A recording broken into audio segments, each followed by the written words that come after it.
नमस्कार किसान साथियों, मैं स्वागत करता हूं आपके अपने YouTube चैनल पर। आशा करता हूं आप सभी लोग स्वस्थ और मस्त होंगे। किसान साथियों, आज के इस वीडियो में हम बात करेंगे मूंग की खेती कैसे करें और कब करना चाहिए और किस सिस्टमैटिक ढंग से करें ताकि हम अच्छा उत्पादन ले सके। किसान साथियों, आज के इस वीडियो में हम बात करेंगे कि कौन सी अच्छी किस्मों का चुनाव करें जो कि अच्छा उत्पादन दे, और हम ये भी बात करेंगे कि किस तरीके से हम खेत की तैयारी करें, कौन से हम फर्टिलाइजर का यूज करें, कौन से कीटनाशक का स्प्रे करें, या फिर हम कौन सा इसमें फल फूल की दवा का स्प्रे करें ताकि और अच्छा उत्पादन ले सके। किसान साथियों, अगर अभी तक हमारा यूट्यूब चैनल नहीं सब्सक्राइब किया है तो चैनल को आप सब्सक्राइब कीजिएगा और ज़्यादा से ज़्यादा किसान साथियों को शेयर कीजिएगा ताकि सभी किसान मित्रों को सही समय पर सही जानकारी मिले। किसान साथियों, बात करें कि मूंग की जो बुआई का समय कौन सा सफिशिएंट होता है, कौन सा समय अच्छा होता है, तो किसान साथियों 5 मार्च से आप 15 मार्च के बीच में आप बुआई कर सकते हैं। ये मौसम जो और ये समय जो होता है बहुत अच्छा होता है। अगर आपका खेत नहीं खाली है, अगर आप बाद में बुआई या लेट बुआई करना चाहते हैं तो अप्रैल तक आप बुआई कर सकते हैं, जो कि आने वाले समय में शानदार रिजल्ट और उत्पादन मिलने वाला है। साथियों, जब आप मूंग की खेती कर रहे हैं जायद के मौसम में तो किसान साथियों खेत की तैयारी करना बहुत ज़रूरी होता है। जैसे कि आप खेत की जब तैयारी करें तो 3 से 4 जुताई करें और मिट्टी को भुरभुरी रखें, और इसके साथ में जब लास्ट जुताई बचे तो उससे पहले हमें क्या करना है, 2 ट्रॉली गोबर की खाद लेना है। गोबर की खाद हमारी ऐसी होना चाहिए, बढ़िया एकदम काली और भुरभुरी होना चाहिए। अगर किसान साथियों गोबर की खाद आपके पास पर्याप्त मात्रा में नहीं है तो आप इसकी जगह पर वर्मी कंपोस्ट का भी आप प्रयोग कर सकते हैं। लेकिन किसान साथियों अगर हम कुछ रासायनिक खादों की बात करें तो आप एसएसपी 50 किलो, डीएपी आप 45 किलो और एमओपी 15 किलो आप ले सकते हैं। लेकिन किसान साथियों अगर आपके खेत में अगर दीमक की प्रॉब्लम या वाइट ग्रब की प्रॉब्लम अगर देखने को मिलती है तो आप क्या कीजिएगा, बायर कंपनी का रेजेंट आता है, आप लीजिएगा, उसको भी आप अपने खेत में मिला करके आप छिड़क दीजिएगा। अगर हम मात्रा की बात करें तो आप 4 से 5 केजी आप ले सकते हैं। इससे जो दीमक की प्रॉब्लम होगी वो सॉल्व हो जाएगी।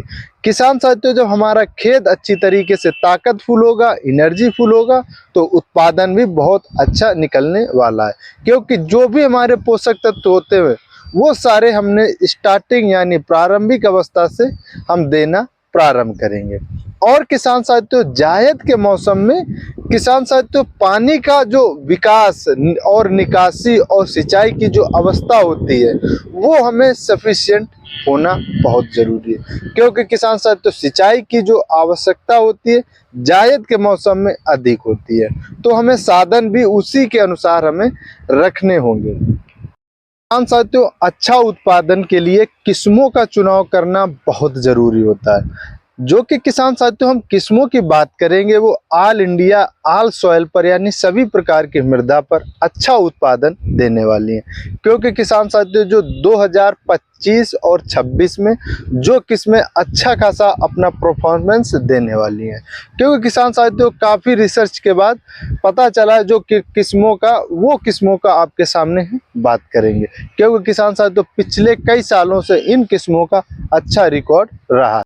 साथियों किस्मों की बात करते हैं तो पीडीएम 139 और बनारसी गोल्ड, सम्राट गोल्ड और आईपीएम 4103, शिखा और स्टार कंपनी की 414, यह जो किस्में बहुत अच्छा परफॉर्मेंस देने वाली हैं। तो किसान साथियों अगर आप सही समय पर अगर सही सिस्टम से अगर आप बुआई करते हैं तो आने वाले समय में शानदार रिजल्ट देने वाली हैं यह किस्में। और किसान साथियों आपके एरिया में अगर कोई और अच्छी किस्म है तो अपने एरिया के अनुसार भी आप किस्मों का चुनाव कर सकते हैं। साथियों अगर हम बीज की मात्रा की बात करें तो तकरीबन 7 से 8 केजी प्रति एकड़ के हिसाब से आप बीज की मात्रा ले सकते हैं। लेकिन किसान साथियों वहीं हम दूरी की बात करते हैं कि लाइन से लाइन की दूरी क्या होना चाहिए, तो किसान साथियों लाइन की दूरी 10 से 12 सेंटीमीटर आपको रखना है। और पौधे से पौधे की अगर दूरी की बात करते हैं तो वो आप अपने अनुसार रख सकते हैं, क्योंकि किसान साथियों जब अच्छा डिस्टेंस होगा तो फैलाव बहुत अधिक मात्रा में पौधा लेगा। जब फैलाव अधिक लेगा तो जो कल्लों की संख्या, जो शाखाओं की जो संख्या, ब्रांचों की जो संख्या होगी वो अधिक होगी। जब ब्रांचों की संख्या अधिक होगी तो उत्पादन बहुत अच्छा और शानदार मिलने वाला है। तो किसान साथियों अगर आप घर का बीज आप लेना चाहते हैं या फिर आप मार्केट से भी लाते हैं तो बीज का उपचार करना यानी सीड ट्रीटमेंट करना बहुत जरूरी होता है। अगर आप सीड ट्रीटमेंट करते हैं तो किसान साथियों जर्मिनेशन पर बहुत अच्छे रिजल्ट मिलते हैं और जब फ्लावरिंग स्टेज होती तब भी अच्छे रिजल्ट मिलते हैं। तो किसान साथियों बीज का उपचार करना मत भूलिएगा। जैसे कि आप किसी भी फंगीसाइड से आप उपचार कर सकते हैं, या आप कार्बेंडाजिम मैंकोजिब से कर सकते हैं, या फिर थाइफनॉल मिथाइल से भी आप कर सकते हैं। किसी भी तरीके से आप फंगीसाइड से आप कर सकते हैं। तो सिंचाई की बात करते हैं तो किसान साथियों 4 से 5 सिंचाई की आवश्यकता पड़ती है, लेकिन किसान साथियों तकरीबन 10 से 12 दिन के बीच में आप सिंचाई करते रहिएगा अगर आपके यहाँ सिंचाई के अच्छे साधन हैं तब। लेकिन किसान साथियों खास तौर पर आपको यह ध्यान में रखना है कि जब आपकी फसल तकरीबन फ्लावरिंग स्टेज या फली बनने का टाइम हो तब आप सिंचाई जरूर करें, क्योंकि उस समय किसान साथियों आपको कोई भी कंजूसी नहीं करना है। सिंचाई उसी समय बहुत जरूरी और इम्पोर्टेंट टाइम होता है। अगर आप उस समय सिंचाई नहीं कर पाते तो आपको उत्पादन पर हो सकता है भारी प्रभाव देखने को मिले। तो किसान साथियों सिंचाई टाइम से आप जायद के मौसम में जरूर करें। तो लगभग जो 40 से 45% अगर फसलों को हानि पहुंचाते हैं तो वो है खरपतवार। अगर हम खरपतवार का सही से सही सिस्टम से अगर नहीं नियंत्रण कर पाते हैं तो भारी नुकसान यानी हानि देखने को मिलता है। तो किसान साथियों जब हम मूंग की बुआई करें तो उसी समय हमें पेंडामेथिलिन का स्प्रे करना होगा। अगर हम बुआई के तकरीबन 24 घंटा के अंदर हम वो अगर स्प्रे कर देते हैं तो किसान साथियों जो खरपतवार होता है वो नियंत्रण हो जाता है। क्या होता है किसान साथियों पेंडामेथिलिन से एक लेयर बन जाती है, अगर वो लेयर टूट जाती है किसान साथियों तब खरपतवार जर्मिनेशन हो जाते हैं। और ये भी आपको किसान साथियों ध्यान में रखना है कि हमारी जो मूंग की फसल है अंकुरण होने से पहले हमें स्प्रे करना है। तो किसान साथियों जब आप बुआई करें तो पेंडामेथिलिन का आप स्प्रे जरूर करें। अगर हो सके तो किसान साथियों जब खरपतवार अगर जर्मिनेट हो जाए तो आप लेबर के द्वारा नियंत्रण करने की कोशिश करें, क्योंकि किसान साथियों अगर आप लेबर के द्वारा आप नियंत्रण करते हैं तो उससे बहुत सारे अलग अलग प्रकार के बेनिफिट मिलते हैं। साथियों अब बात करेंगे फंगस और इंसेक्ट और डिजीज हम कैसे कंट्रोल करें अपनी फसल में। किसान साथियों जब फसल हमारी मूंग की लगभग 10 से 15 दिन की हो जाएगी तो उसमें एक स्प्रे की आवश्यकता पड़ेगी, क्योंकि किसान साथियों उस समय क्या होता है इल्ली, पाउडरी मिल्यू और इसके साथ में मोजेक वायरस, बहुत सारे ऐसे इंसेक्ट डिजीज लगने वाले होते हैं। तो हम क्या करेंगे शुरू से लास्ट तक अपनी फसल को समय समय पर स्प्रे करेंगे और कंट्रोल करने की कोशिश करेंगे। जैसे कि किसान साथियों अगर हम पीआई कंपनी का हम बात करते हैं प्रोडक्ट की, भूमि शुल्क के नाम से आता है, और नागार्जुना का प्रोफेक्स सुपर लेंगे और इंडोफिल का हम M45 फंगीसाइड लेंगे, एक कीटनाशक, एक टॉनिक और हम इसके साथ में फंगीसाइड लेंगे। इन तीनों को मिला करके अपने खेत में शाम के टाइम अच्छे से स्प्रे करेंगे। जब हम स्प्रे करेंगे तो इससे क्या होगा बहुत अच्छे और शानदार रिजल्ट देखने को मिलेंगे। किसान साथियों अगर हम दूसरे स्प्रे की बात करते हैं तो वो हम 20 से 25 दिन के मध्य में स्प्रे करेंगे, जो कि हमने स्क्रीन पर हर एक प्रोडक्ट की दवा हमने शो कर रखी है। और अगर हम तीसरा जब स्प्रे करेंगे तो 45 से 50 दिन के मध्य में करेंगे, क्योंकि किसान साथियों मूंग की फसल में सिर्फ 3 स्प्रे की आवश्यकता होती है।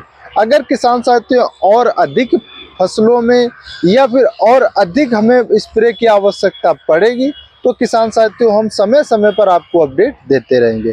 खास तौर पर किसान साथियों, अगर स्प्रे जब हम करेंगे तो वो हमारी जब फ्लावरिंग स्टेज और जब फलियां बनने का टाइम होगा तब हम खास तौर पर एक और स्प्रे करेंगे, क्योंकि किसान साथियों फल फूल की जो आवश्यकता होती है अगर हम जितना अधिक मात्रा में बढ़ा लेंगे उतना हम अधिक से अधिक उत्पादन ले सकेंगे।